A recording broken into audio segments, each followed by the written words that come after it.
you can by going to support at aztecsoftware.com. So that's the other way of getting a hold of our people. So the other thing that I can share with you is, just that our Aztec family of companies is continuing to grow. So we're here to help you with any of your needs for your adult students. We have our life skills education program. Of course, we have our Aztec software computer-based program. In the last few years ago, we purchased Paxton and Steck Vaughn. And so a lot of those Steck Vaughn materials that I've used with my students for numbers of years, and you have also, those are actually owned now by Aztec and part of our library of learning materials. And then we also have Aztec's Pass Assured program, which is an online-based program to help students prep for the National Pharmacy Tech Training Program. On Monday, we do have a webinar that's going to explain a little more information about that. That'll happen at 12 o'clock. If you go to our website, aztecsoftware.com, you can register for that webinar. And Mitch Rosen is actually going to present that webinar about our Pass Assured program, which is our kind of our big toe or big jump into the CTE realm for the Aztec company. So we're really excited about that. So let's look at today and what we're going to be talking about. We're going to look at persistence in adult students. We're going to talk about 21st century skills, and then we're going to talk about those skills that matter. And we'll talk about what that is specifically in regards to the links materials that are available. I'm going to give examples along the way about what that looks like for my class, my students, and with those Aztec products. But let's first start by talking about persistence and our adult students. Oh, and one other thing before I forget. If you have any questions, please, by all means, you can put them in the chat pod. You can raise your hand and you can come off of mic once I pause for a breath and have you come in and share that information or share that question with us. We're a fairly small group, so I'm always game for the more engagement, the better. So let's start by looking at persistence and adult students. So in the 16 plus years that I've taught adult students, we've always had the same struggle, and I'm sure it's probably the same for most adult education sites. And that's, how do we get our students to stay and actually meet their educational goals? So what I did is I went and pulled the 2020-2021 total number of students enrolled in ABE-ASE programs in the US and the territories from the WIOA website, and the number of students who had both a pre and post test or paired score was 43%. And for California, that percentage was 46% for that same year. And so this probably looks similar. I would assume looks fairly similar for your site, maybe a little bit lower or a little bit higher, but it is, I think advantageous for us as educators, be we instructors or even classified staff or administrators or CAPE directors, to go in and look at that site and see what that paired score percentage is and how do you compare with the rest of the state and even with the nation as well. And what we're really going to do is then keep that in mind as we try to figure out how we're going to help those students make those academic goals. Our students leave us for one or more of the barriers listed on the left side, but they come to us with so many reasons that are going to pop up on the right side of this screen. In many instances, our students leave and it's out of their control and it's out of our control. They have time constraints. They have childcare or family care issues. They have health reasons.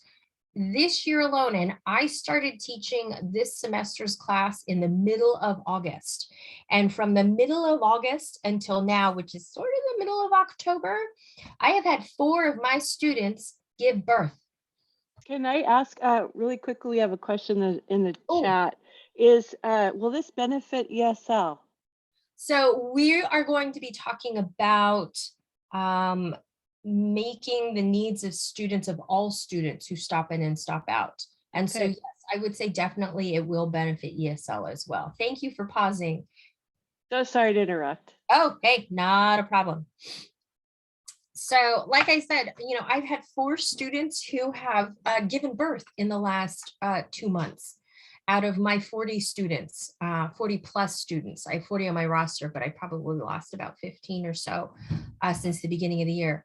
So I've had 4 students who've given birth. 2 of them have ended up in the emergency room for over a week because of those births, or in the hospital for over a week. So some of those, they're still kind of hanging in there, but for them to come into class and to work, it's, against, it's something they can't control. They cannot control their health right now. They cannot control the health of some of their family members. But a lot of times what we'll see is we'll see our students who stop coming for a lack of persistence. And a lot of times that's caused by that lack of motivation. So when we're thinking about persistence and our adult students, it's really important to think about the needs of our adult learners and how best to meet them. And, I always go back to Malcolm Knowles, who was the father of andragogy, which is, how adult students learn. That's that adult student learning theory. And you can see that quote from him up at the top. Andragogy is the art and science of helping adults learn versus pedagogy with our, counterparts in K-12. So he defined 5 different assumptions about adult learners. Our students, for the most part, they like to work kind of, maybe not independently all the time, especially like Susanna for your ESL students. They kind of want some handheld, but a lot of our students don't really ever want to feel like they're being babied, or they're being slowed down, or they're being handheld, or they're doing things that are like K-12 or elementary or primary. They want to be doing work that is, right for them, that's geared towards adults. And so it's really important to kind of take that into consideration. I had a friend who was teaching ESL on a satellite class on an elementary school campus.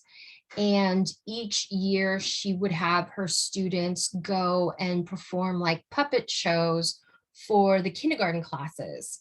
And, some of the students they really, really liked it, but we did have some of the students who would stop going to her class and then would actually call the office and would end up on the on-campus classes if they could come, because they felt like those activities weren't beneficial to them. So it is really important that you're doing activities, or you're including activities that the students feel connected to.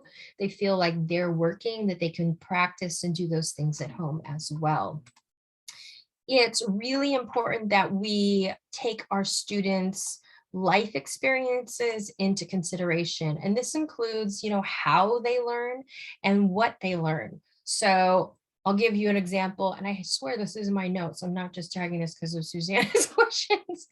When I taught ESL, I had a lot of students who would just copy everything down. They would copy.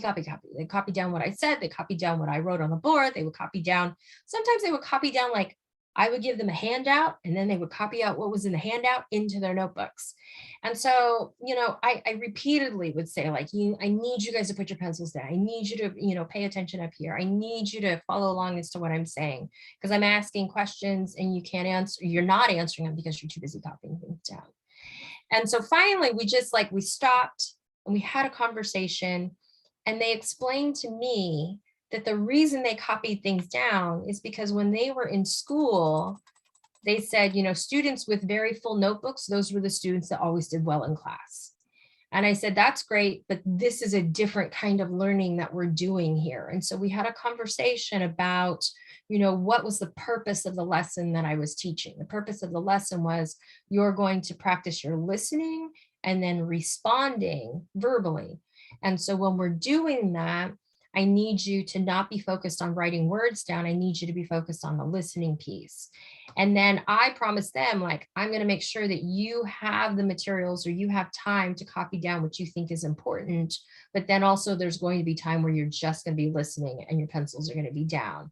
And by honoring that life experience, it really did make that learning a little bit more solid. It did build that motivation for them to stay in class, be persistent, continue to come to class, where they felt like their life experiences, their learning strategies were all being honored. And so I think that is key also. Another thing that Knowles said about adult students is that our students are going to be ready to learn when they're ready to learn. And so if you think about adult students, they really are that example of that saying, you can lead a horse to water. And, I've had GED students who have scored like way high on their practice test scores, and they are ready to test. And I can wave things in them, like at them, like we can give you a place to test. We have a place to test. We have snacks for when you come test. This is how you schedule for testing. Do you have a problem with the money part of it? You don't? Okay, great, because we have waivers for that. What can we do to help you? And they still won't come in and actually complete it. They're only ready when they're ready. And it's true with our students with learning. We can provide them a safe place to work. We can provide them with loan digital devices and materials, but they're only going to learn when they're ready to assume that role of student. And so you're going to do the best you can with what you have, but sometimes there isn't a whole lot you can do. You can make phone calls, you can email, you can do a variety of different things, but sometimes you need to kind of like say, okay, I've done everything I can, and we're going to move on to the next student. Our students are problem centered, and they really need, a lot of our students really do look at school as a problem that needs to be solved. I need this diploma or certificate or whatever to get a job, to keep a job, or to find a new job. And usually the response is, and I need to do it right now. And so that's why we kind of always hear the same question from a lot of our enrollees. When do you think I'll be done? When do you think I'll earn my GED? When do you think I'll be ready to move out of ESL into ABE? When do you think I'll be ready for my, to finish my high school diploma credits? And so what we can do, if knowing that they're in that problem-centered mindset, is we can help them create short-term goals in order to reach those long-term goals. And this will really help them use that problem-centered mentality to everyone's advantage. It's going to help you as the teacher, it's going to help them as the student, and then they really will kind of understand like, oh, this is why this is going to help me. The other thing for you to really keep in mind when you're working with your students is to share with them, like, how is this going to help me? How is this essay thing going to help me if I have a welding job? How is this algebra going to help me if I'm a medical assistant? I had a bunch of students in my ESL class who consistently would say, like, why do we need to study this thing on getting a job? I'm never going to get a job. I'm 75. I'm retired. I don't need a job. Why am I going to be doing it? Why do we have to do this? Can't I go do something else? And so to be able to look at that problem and figure out like what that solution is really advantageous to keeping those students in your class. I used to treat my retired students in ESL as like gods with all of the answers. Like, oh, Maria's worked 40 years, so she has all of this job information. So we're going to glean as much information from Maria about what to look for in a job, how to get a new job, how to interview for a job, what to expect in the job, in the workplace, things like that. And so Maria is the solution to my problem. And, by kind of looking at things and explaining like, this is what we're going to do, or this is how we're going to do, or rework it in a different way, then they really are going to take those lessons and those activities and their learning to heart and kind of be more in tune to it, rather than I'm just doing this to pass a test, or I'm just doing this because the teacher told me to, or I'm just doing this so I can be done. So those kind of examples, or those kinds of ways of looking at things and sharing that information with those students really does benefit everybody. The last piece is that our students usually are at school for a very legitimate reason. They're at school because they want to gain new skills. For the most part, that's usually why they're there. And those skills are usually so they can either start a new training or get a new job or get a better job.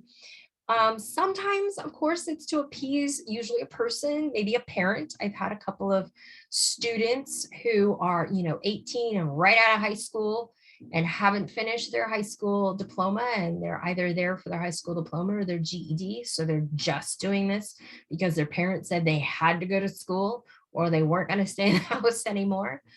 We've seen that sometimes with probation. I've had a couple students who've gone through our programs because they wanted to get a high school diploma or a GED, so their child would get off their back and get a high school diploma and GED and not use them as an excuse for not doing it themselves.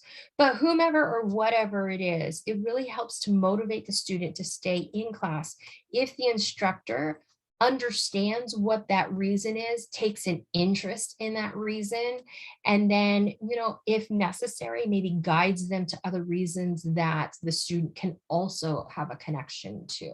So if you do have that 18-year-old student that's like, I'm just doing this so my mom doesn't kick me out, you can say, okay, well, that's a really good reason. I mean, at least you'll have it done. But also, like, what are you going to do once you're done? Because mom and dad probably want you to do something after you get your high school diploma. They don't want you to just stay home now that you've done it. You're probably going to have to go get a job. What are you interested in? How can I help you? And those are things, again, that are really going to help you motivate those students because you're building that connection with them. Malcolm Knowles also defined 6 principles about andragogy or adult learning theory, and these are what we have listed. So one of them is that adult students really like a cooperative learning environment. And so my GED students are currently all working independently and mostly from home, but they are collaborating with me. So when I text or email or speak to them, I always talk about our next step. And hey, you've come so far. Here's what we need to do next. That cooperative climate is a lot easier to work in, of course, if you are on campus, but there are ways for you to work with your students if they are working in that hybrid setting, that remote setting, distance learning, for it still to feel collaborative and cooperative. It's also really important for adult students to have their needs assessed so they can work on what they need to work on. I think this is very important for all of our students. Just because you were placed in an ESL class because of 1 or 2 CASAS tests doesn't mean that we shouldn't also be assessing some additional skills that perhaps aren't included or aren't a part of those CASAS tests. For our ABE and our GED and our high school diploma students, it's really important to assess what their specific needs are. For high school diploma, it can be really, really tricky because we just look at, okay, you need, 10 credits of algebra, you need 10 credits of a life science, and you need 10 credits of English. Let's go. But it is also really important to assess their needs to determine if the curriculum that you're looking at for them is appropriate or not. I really appreciate with Aztec that they do have so many assessments built into the programs so that I can assess them at like a large scale, which class level should I put you in? And on a smaller scale, is this the right unit for you to be studying in? Or are you beyond this unit? Are you below this unit? Or is this where we should start? The other thing to think about in regards to these principles about adult students is that we look at those assessments, and then from those assessments, we develop those learning objectives. So if you have students that are working independently, this really helps to make sure that they're all working in the right place. So once you do have those assessments done, you can say, okay, so now your objective is going to be here based on that assessment. With students and people that are working in large groups, and they are working in class, and you're working kind of whole group or large group, it can be a little bit more difficult because you kind of have learning objectives for the entire class, but then you would also have learning objectives for your individual students as well. And so it is really important to kind of step back and look and see like, okay, how can I, under the guise of this larger learning objective, kind of make sure we meet the needs of all the students where they're at within this larger objective. And then once those objectives are identified, then you can certainly go in and design that sequential activities to meet those objectives. And again, I think this is really crucial for student success, and that student success is going to build that persistence and that motivation to be persistent.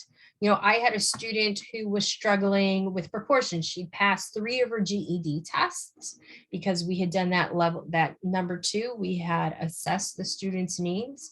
So the student had passed all of the other GED tests, and we went in and we were going to start working on math, but I needed to go do some assessments to determine whether or not the GED level math was the right GED level for that student to work on, because on my campus, our students are placed in our class based solely on their reading CASA score.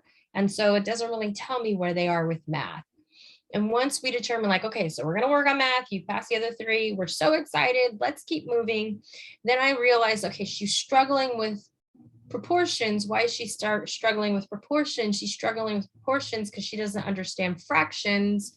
She doesn't understand fractions because she doesn't understand division. And when I talked to her about division, she said she didn't know why we put a 1 in the number when we subtract. So we had to go all the way back to regrouping with subtraction and then work our way forward.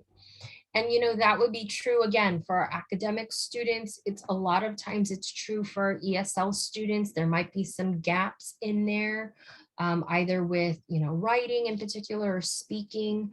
Also, I had a lot of students of mine, they could either really write very well, but had a hard time speaking, or could really speak very well, but had a hard time writing.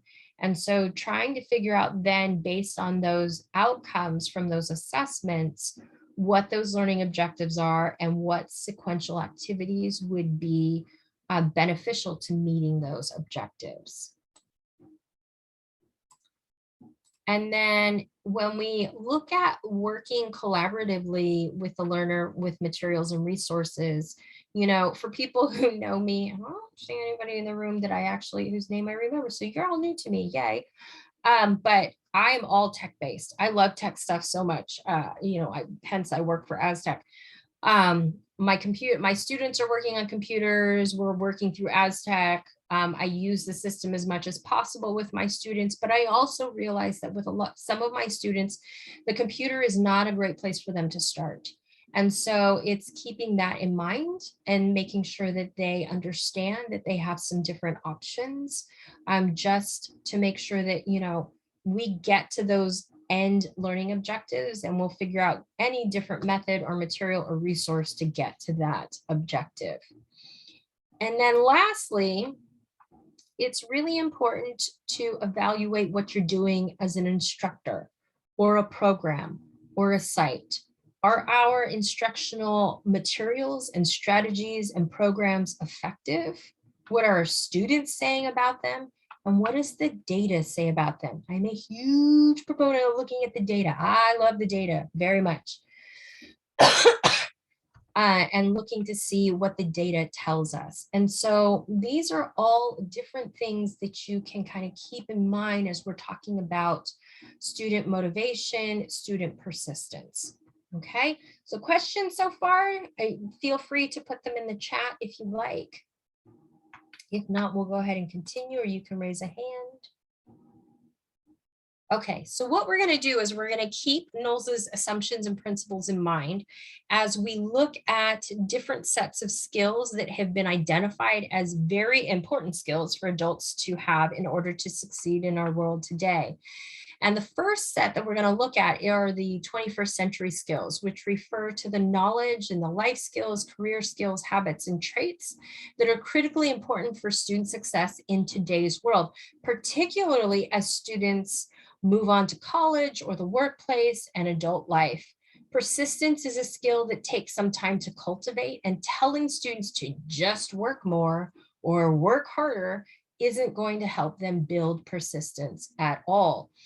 As instructors, we need to give our students some guidance in building those habits and traits that will help them be successful in meeting their life and career skills or career goals. I remember as a kid being told repeatedly Go study for a test. Well, I don't know what that means. Well, just you want a higher score, just go study harder.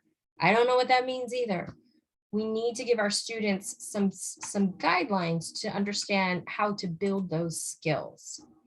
So let's start by looking at 21st century skills as they're defined by the applied educational systems. They've identified the skills that will help students stay competitive in today's changing job market, and they group them into 3 different areas. So the first one is the learning skills, or the 4 C's, and they are creativity, critical thinking, ability, collaboration, and communication. And these teach students about the mental processes required to adapt and improve upon a modern work environment. They are currently the quote unquote most popular skills, or certainly the skills being most discussed in K-12 and post-secondary circles, also by the media, because they are universally needed for any career. And when thinking about building and maintaining persistence for our adult students, we really need to make sure that our students have access to learning experiences that include collaboration and creativity, that require critical thinking, and that there are multiple ways for our students to then communicate, both as a part of our class, but also to communicate their learning needs and to communicate what they've learned and to communicate outside the realm of academic needs. You know, for my students who, my 4 little moms that just all gave birth in the last month, some of them reached out to me and told me like, hey, Karen, I'm so sorry I didn't check into class last week because yeah, and please don't drop me from class, but I gave birth yesterday. And, there wasn't a whole lot of communication that really went into that. There should have been communication before perhaps they gave birth. And like maybe when they first started class, they should have said like, hey, Karen, by the way, I'm pregnant and I might miss class. I might be late. I might not do all of the assignments each week. Just kind of giving you a heads up.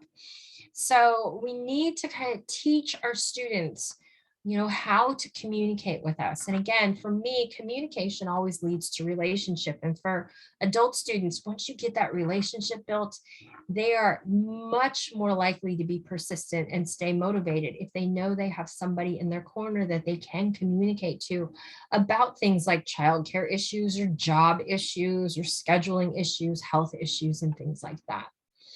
The next set of skills are the literacy skills, and those are information literacy, media literacy, and technology literacy, also known as MIT or IMT. I like MIT, but they said IMT here. And they focus on how students can discern facts, publishing outlets, and the technology behind them. So there's a really strong focus on determining trustworthy sources and factual information to separate it from the misinformation that floods our internet. But for a lot of our adult students, they have really little to no experience in working with technology in any setting other than social media, and particularly in a learning setting or an academic setting. So it is really important that we expose them to information, media, and technology literacy, that we also have activities that guide them how to successfully just access these skills. How to access that media skill, how to access those technology skills and those information skills. Just some of those like tutorial type pieces are really important. I appreciate that Aztec has those built in. We have calculator tutorials that are now available both in English and Spanish. There's computer skills classes that are part of the online platform. And so, by having those resources available to our students, we really are reducing their affective filter, and that in turn will increase their persistence. Because I have had a handful of older students who get so frustrated with the computer that they will kind of tune out and stop coming, especially when they struggle with the computer in the beginning and then realize or learn that the GED test itself on our campus is only available on the computer, and we don't offer the HiSET paper pencil. So I have had students drop out because of that. And so it really is helpful to work on those skills and help the students to earn and learn those skills in order to be more successful and therefore more persistent. And then the final set of skills from this organization is called the life skills, or FLIPS. This cracks me up. So flexibility, leadership, initiative, productivity, and social skills, those life skills, or FLIPS. And those take a look at intangible elements of a student's everyday life. And these intangibles focus on both personal and professional qualities that, when really strong, can actually increase a student's persistence. They can take the initiative, they being our students, can take the initiative to make productivity goals, and not only for themselves, but they may also be making now new productivity goals for their school-age children. They may need to reach out to their instructor for some guidance and assistance on being flexible with daily schedule changes. And they may even need to, reach out. And that might be something that, again, like I mentioned before, the instructor might need to guide that student with things like, hey, are you there? How can I help you? How can I help you? Engage with me. Talk to me. Let me know. How can I help you? Are you still interested in coming back to class? So those are those 21st century skills. And then the other piece are of a group of skills that we're going to look at are the teaching skills that matter in adult education. And those come from that project also known as TSTM. And this trains teachers to integrate the skills that matter to adult students using approaches that work across critical topics. So this initiative breaks down 9 skills from 5 topic areas and puts them in 3 different learning approaches. And then in the orange here, you can see I've highlighted the skills that matter for specifically for digital literacy. And as stated in the issue brief itself, learners need 21st century skills in key areas such as critical thinking, problem solving, communication, and collaboration, supported by the creative application of digital technologies to succeed at school and work. And these skills are articulated through the anchor standards and benchmarks of the college and career readiness standards. Our ABE programs are well situated to support the development of digital literacy by ensuring that learners have basic digital literacy skills and know how to nimbly leverage them to accomplish real-world work and academic tests. In addition, the skills that matter across the range of content areas covered in ABE programs will serve to support digital literacy development if they are integrated into the goals of classroom instruction. And I would say it's not just ABE programs, because when I taught ESL, I totally integrated digital literacy skills as well. Just as an example, we used, when I taught ESL, the Standout program. And for every unit in Standout, my students, I would add a digital literacy piece. So if it was the section on the home and the household and the budget, then when my students made their home budget, I taught them how to use Excel, and we would put their household budget in Excel, and I taught them the basic formula for sum. So it would add everything up, and subtraction. So it would add everything up and subtract it. So things like that, I would say certainly it's not just ABE, it's also ESL as well. Oh, and you use Burlington. I love Burlington. That's a great program, Susanna. So if we look at the skills that matter for digital literacy, they look like this. So we have critical thinking, we have communication, we have processing and analyzing information, we have self-awareness, and problem solving.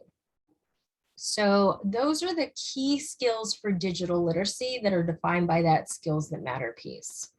And so let's look a little bit more closely at digital literacy, because I really feel like with our students, when we're thinking about our 21st century classes, so many of our classes do include some form of technology.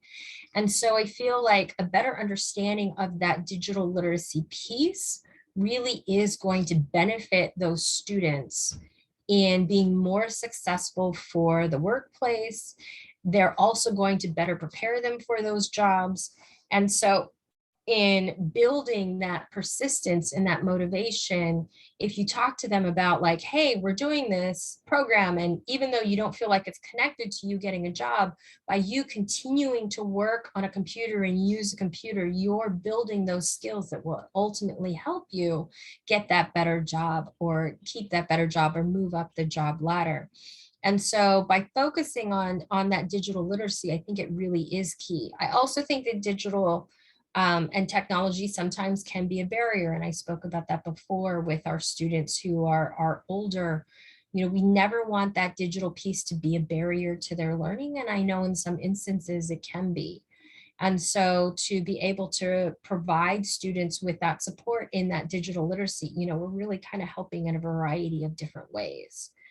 So when we talk about digital literacy, we're really talking about all of the skills necessary to use technology to work with information. And we're also looking at, you know, what that means in regards to using that technology responsibly and developing digital citizenship skills as well.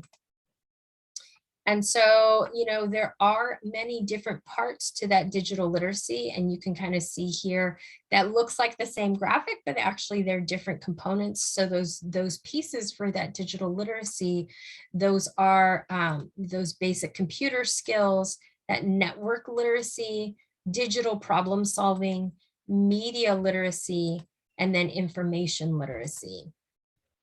And so let's kind of think about this in terms of those basic literacy or basic skills, computer skills. So, you know, my students in class, they need to know these basics in order to be successful.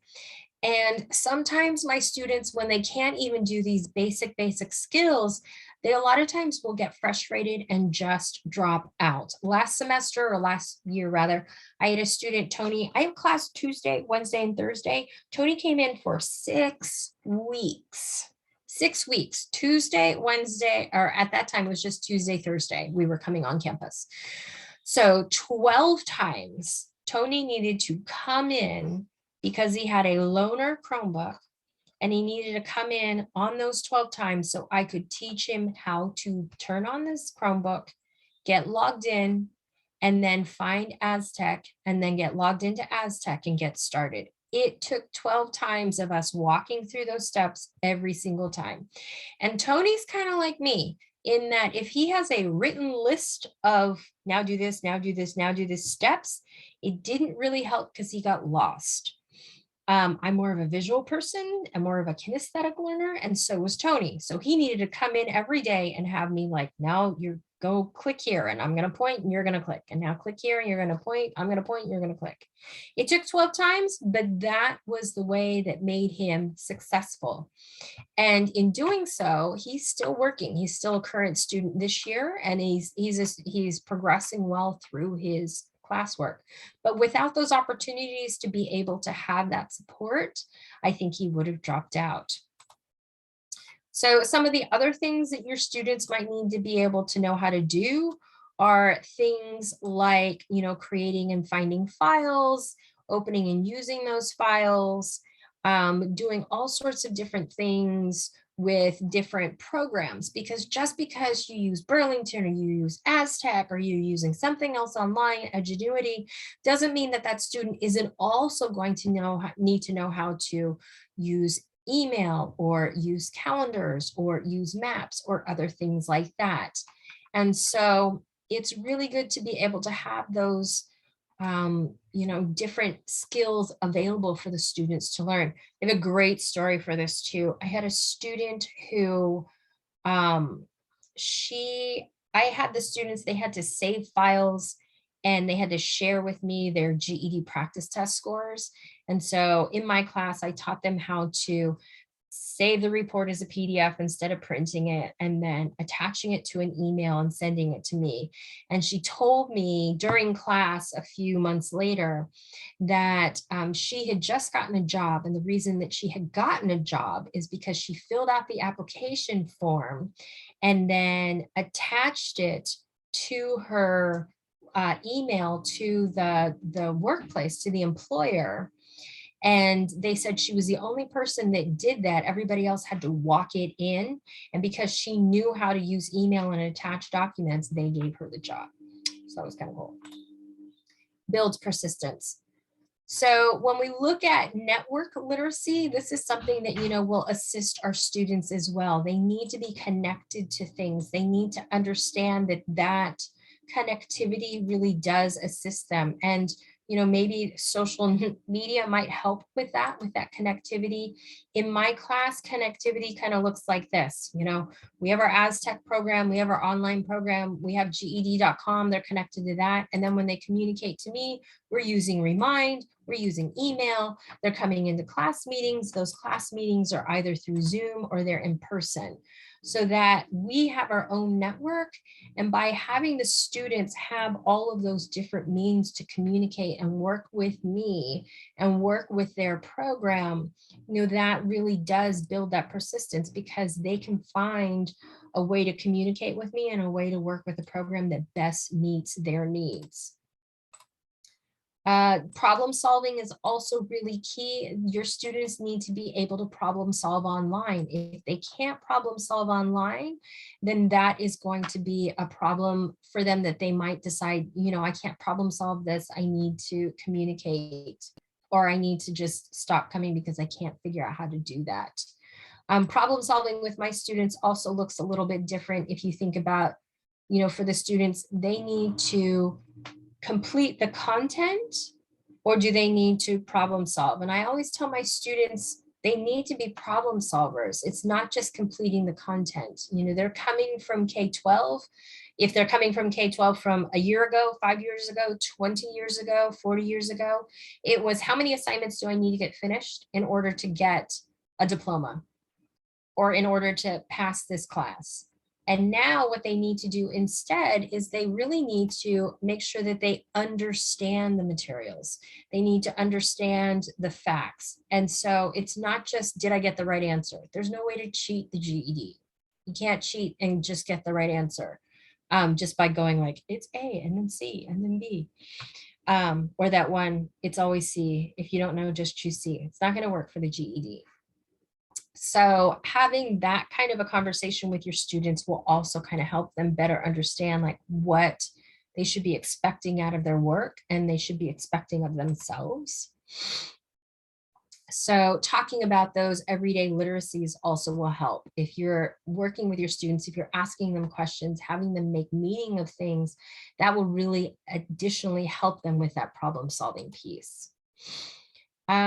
Information literacy, they need to be able to delve into that information and really understand how to use that technology to enhance their information. In doing that, that will increase their understanding of, what their goals are being, what they're being asked to do. And so it is really important that you have that conversation with your students and let them know we're going to be using information in a variety of different ways. We're not going to just ask you to like learn it and spit it back out. There's no regurgitation here. And so again, like I had said before, it really does help if you help your students understand that they're going to be learning a different way. The focus is going to be on the work. Sometimes you're going to need to check your question and the answer descriptions to better understand that work. In Aztec, this is what that looks like. So for a lot of the questions in Aztec, it's here's the question. Great, you got it right. Here's the answer. And I always tell my students, sometimes I get the answer right for all of the wrong reasons. So it's really important to read those responses and figure out why that answer is correct. And it's just another way for the student to connect with that material, for that material to be more meaningful for them. And again, that'll kind of motivate them like, oh, I do understand this, or, oh, I did get the answer right, or, oh, I do know what I'm doing. Susanna, I'm not sure where the recordings are going to be. I'm going to let Karen, the other Karen, answer that question for you. Hello, everyone. The recording will be found on the conference page for Kate Tap. So that's where you can find it, Susanna. Perfect. Thank you. Thank you for your question. So it is really important to make sure your students have the skills to be able to, get to that media, to be able to utilize the media, and then also perhaps print their own media.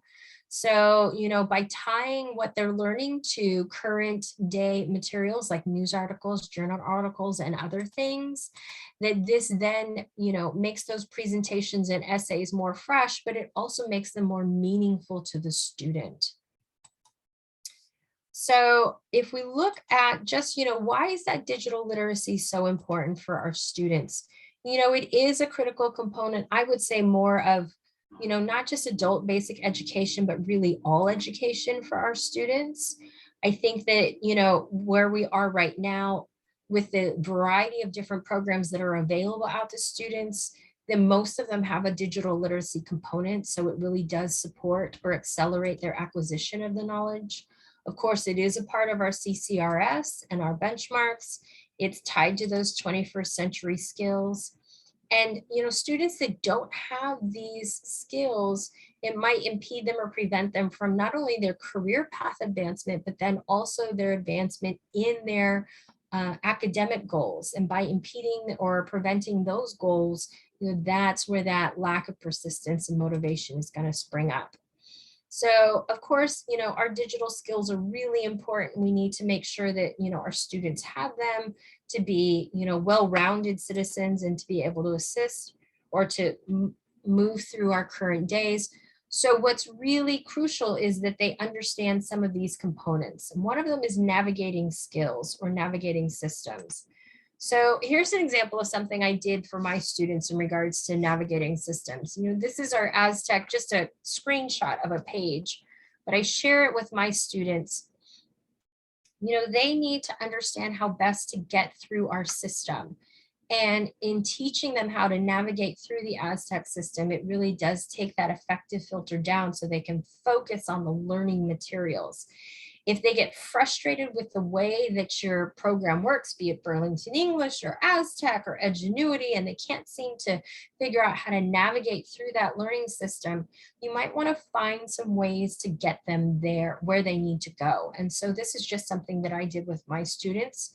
So it shows them like you're going to start here and then you're going to go here and then you're going to take your pre-test and then you're going to go up and you're going to look at your score. And so, there are different ways that you can share that with your students. Another thing to look at is to make sure that they have supportive foundational skills. Whatever you have to kind of help your students in those foundational skills. Oh, that's okay, Karen.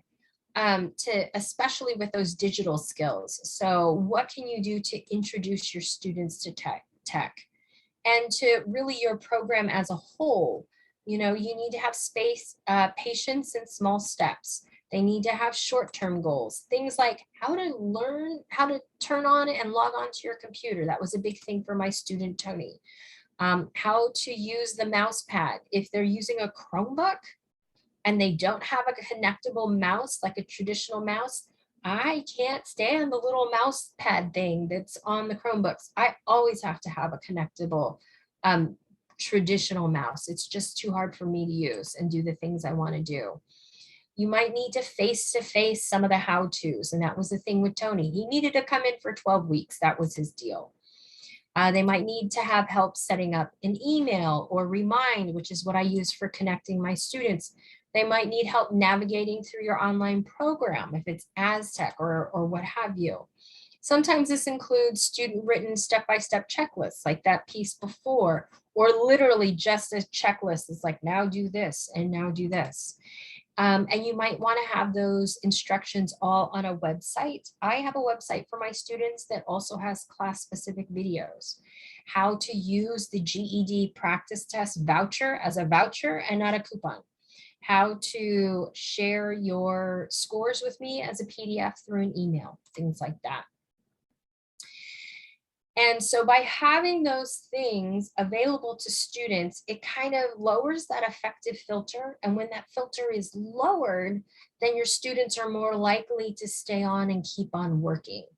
The other thing that really helps is if they understand the vocabulary, and that kind of goes back to that G or that foundational skills piece. So they need to understand these different pieces. Like, what are these additional things? What does print mean? What does save as a PDF mean? What does attach to an email mean? And that helps them with other things as they're going on to complete or continue working in other areas. So I have this great story. I had a student that I was teaching how to send me the PDF. And then we heard that AT&T had a $10 internet. And the student immediately, she was so proud of herself. And she was a student I also had to train for about a week on, this is how we log into the Chromebook. This is how we log on to, that student was Edgenuity, how we log on to Edgenuity and get started. And this is how you navigate through. And this is how you send me your score reports. And the student, because of all of that training, said that when it came to applying for the AT&T $10 internet, she had to take a picture of her SNAP card and her ID card and then attach them as a PDF to an email or to the system where you applied for the AT&T internet. And she said, I learned how to do it. And then a student next to her was like, I've never heard of this before. What are you talking about? She's like, here, I'll show you. And she went over and like showed her how to do everything. And so it was a great way to see like these skills are useful. And the student said it literally herself. She said, I know how to do this because Karen had me do this on Edgenuity, but now I can do it for real stuff. So those skills, that connection, all of those things, so great for building persistence in relationships. Again, when we look at technology, if we look at integrating technology for our classes, you know, so many of us are in blended learning classes now, and some of our students would like to come in and work, and some of them can't come in and work. So we want to make sure that we have ways for them to be successful so they don't leave us. So if we look at these, you know, my class is very kind of tech heavy, and there are a lot of ways that they could like jump off because it's too complicated. You know, I can't understand Aztec. I'm having a hard time at GED.com. I guess I could work in a book, but I don't have transportation to come get it from you. You know, what am I going to do? And so by having, you know, ways that I can support them in getting their needs met, having conversations with them, those are all really crucial in maintaining that relationship with the students so the students stay in class. It is really important that we keep we're mindful of the different ways that we can provide access to our students. For some of our students, they might be in a Wi-Fi dead zone. I actually have that as an issue in parts of my county where we have Wi-Fi and dead zones where they don't have internet access. And the Wi-Fi hotspots don't necessarily work very well. So it is really important to have that conversation with students so they understand that they can meet with me in a variety of different ways. I've had a handful of students who've been super successful in meeting their academic goals by going and sitting in McDonald's or in front of McDonald's for like an hour or so when it's not so hot, because they can access the Wi-Fi there. So just knowing that there are different ways to help your students become successful, sharing those tips with them, that is going to increase that persistence.